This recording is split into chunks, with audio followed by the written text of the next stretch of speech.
Pagi Pak. Pagi Pak. Oke Pak hari ini? Baik Pak. Oke. Sudah berapa? Sudah Pak. Oke, saya minta teman saya untuk angkat berdoa sini. Sudah Pak. Sampai. Jadi yang koreksi. Teman-teman, marilah kita siapkan diri berdoa dan mengapa dalam surga, kami bersyukur dan berterima kasih kepadamu atas segala berkat dan penyertaanmu sehingga kami dapat berkumpul di kelas ini dalam keadaan sehat dan kuat. Semoga di pelajaran hari ini kami dapat memahami apa yang diajarkan oleh Bapak Guru. Tuhan yang kudus dan terpuji kita segala masa. Amin.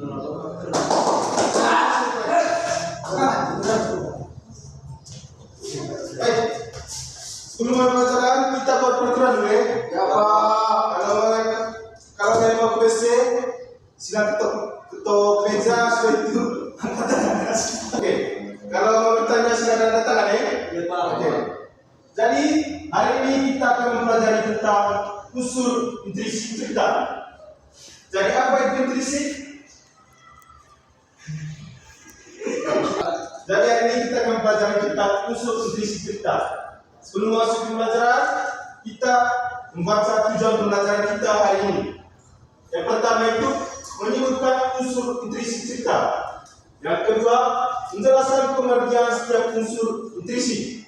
Yang ketiga, mengidentifikasi unsur intrinsik dalam cerita. Yang keempat, menganalisis unsur intrinsik cerita sederhana. Baik, apa sih itu unsur intrinsik?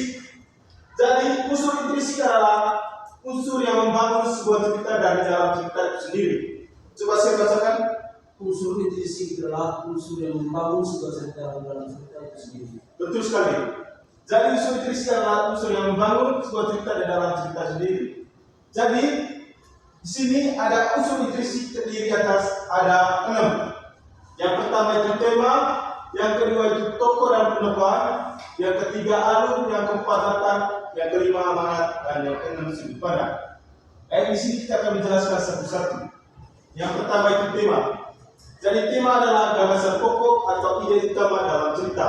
Siapa yang pernah baca cerita di sini? Cerita Cerita tentang apa? Tentang ibuku Pak. Ya. Ibuku seorang penjual koran. Jadi tema seperti yang ada di contoh yang ada adalah. Jadi di sini saya akan ada tema cerita tentang kancing dan buaya. Temanya kecerdikan mengalahkan kekuatan. Yang kedua itu tokoh dan penekan. Tokoh adalah pelaku dalam cerita. Seperti yang saya sampaikan tadi, Putri Duyung. Jadi tokoh di dalam cerita itu sendiri adalah Putri Duyung. Kalau penekan adalah sifat atau karakter tokoh.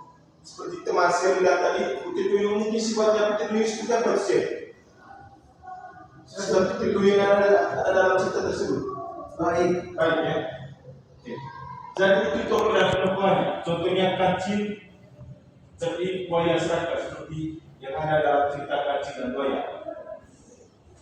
Yang ketiga itu jenis tokoh. Ada protagonis, antagonis, dan antagonis. Yang pertama itu protagonis. Apa itu protagonisnya? Tokoh utamanya baik Pak. Antagonisnya? Tokoh yang menentang atau tidak sependapat dengan tokoh protagonis. Kalau protagonisnya tokoh Penengah. Oke.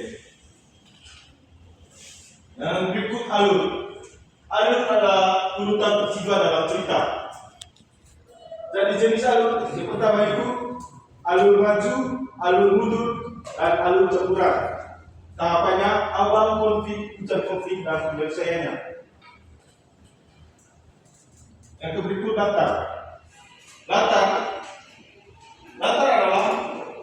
dalam cerita itu keterangan mengenai tempat, waktu, dan suasana terjadinya peristiwa dalam sebuah cerita. Contohnya, latar yang pertama itu seperti cerita Putri Duyung tadi. Latarnya di mana sih tempatnya? Di sungai Pak. Sungai. Ada Putri Duyung di sungai. Sungai kita apa? Jadi yang pertama itu latar tempat. Latar tempat seperti yang Mas saya tadi bilang, di pantai. Iya Pak. Latar waktunya mungkin siang hari, malam hari, atau sore hari. Bisa juga pagi hari ya. Yang berikut latar suasananya. Suasananya seperti apa yang ada dalam cerita tersebut. Yang terakhir, yang berikut amanah. Coba teman saya bacakan apa itu amanah. Amanah dalam sebuah cerita adalah pesan, nasihat, atau pelajaran moral yang ingin disampaikan oleh pengarang kepada pembaca melalui sebuah cerita, Pak. Oke, sekali. Jadi amanah adalah pesan, nasihat ataupun pelajaran moral yang ingin disampaikan oleh pengarang kepada pembaca melalui sebuah cerita. Amanah disampaikan secara ada yang langsung, ada cerita yang langsung menyampaikan pesan secara jelas. Ada juga yang tidak langsung seperti menyimpulkan sendiri. Kita yang menyimpulkan bahwa cerita tersebut adalah mungkin sedih atau mungkin ada pelajaran dari cerita tersebut. Yang berikut sudut pandang. Sudut pandang dalam sebuah cerita adalah cara atau posisi pengarang dalam menceritakan suatu peristiwa kepada pembaca. Coba teman kita baca ulang. Sudut pandang dalam sebuah cerita adalah cara atau posisi pengarang dalam menceritakan suatu peristiwa kepada pembaca. Oke, terima kasih teman-teman. Ya Pak. Di sini saya hanya itu saja penjelasannya. Kita lanjut ke di sini saya ada tugas. Di sini ada cerita tiga. Cerita tentang sikat si buaya. Jadi di sini dibagi dalam bentuk kelompok. Kita bagi dua kelompok saja. Bukan tugas kelompok saja memang. Jadi saya harap teman-teman bisa percaya. Oke, tugasnya itu di situ ada cerita tentang siapa cerita di situ. Cerita sikat si buaya. Oke. Sebelum kerja, kalian baca dulu dari cerita tersebut. Sesudah itu, kalian akan menjelaskan siapa tema yang dalam cerita tersebut, siapa tokohnya, dan bagaimana alurnya, latarnya. Teman-teman, seperti Bisa Pak. yang pertama tadi jelas temanya ya. Itu tokoh dan penemuannya, alurnya, latarnya, amanah dan sudut pandangnya. Saya kira teman-teman kelompok bisa bekerjasama ya. Sudah. 3 menit ya. Sudah. Siapa tema dalam cerita tersebut? Sudah. Ya langsung tulis di situ saja. Sudah itu nanti presentasi di depan ya. Ya. Itu saudara teman kelompok nanti akan ke depan. Kalau masih ada ini, kita yang lain. Sebelah sekarang.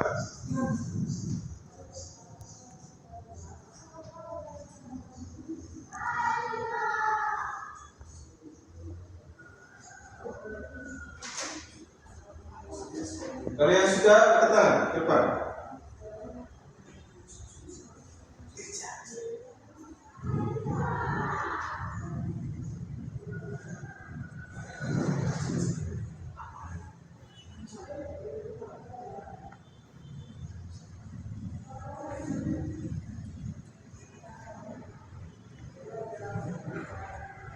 Sebelum kerja, kalian baca dulu cerita tersebut.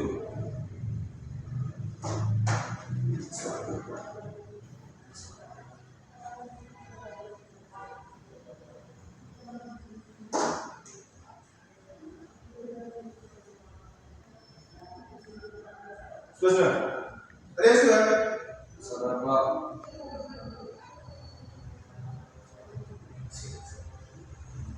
Sudah Pak. Kalau sudah ke depan, siapa sudah? Pak. Ya, teman kita ke depan. Ya, baik, terima kasih kepada teman-teman. Di sini saya akan mempresentasikan hasil kerja kelompok kami dengan santri. Jadi temanya tadi yaitu Pak cerita si kancil dan si buaya. Yang berikut Pak tokohnya yaitu si kancil dan buaya. Terus alurnya Pak yaitu alur maju. Sedangkan latarnya itu latar tempat di tepi sungai. Oke, kita buat no. Ya, Yang berikut ada yang sudah. Itu sudah lupa. Hah? Itu sudah lupa. Oh, itu sudah. Oke. Untuk sekali apa yang disampaikan teman itu tadi. Jadi tema dari cerita tersebut adalah si kacing dan si buaya. Sedangkan tokohnya adalah si kacing dan si buaya. Oke, anak-anak. Jadi itu saja pertemuan kita hari ini.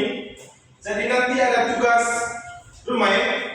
Kalian cari sebuah cerita dan tentukan unsur nutrisinya, tema tokoh dan penokohnya, ya. Oke. Sebelum menutup pembelajaran kita buat ya. Saya minta cuma kita doang. ya Pak. Teman-teman, marilah kita semangat berdoa dalam Bapa, dalam dalam kami. Lalu dalam surga, kami bersyukur terima kasih kepada sekarang kita pulang dari dalam perjalanan. Semoga kami tiba di rumah kami masing-masing dalam keadaan selamat. Nama yang terus terpuji dan segala masalah. Kami Oke, kita pulang. ya Pak.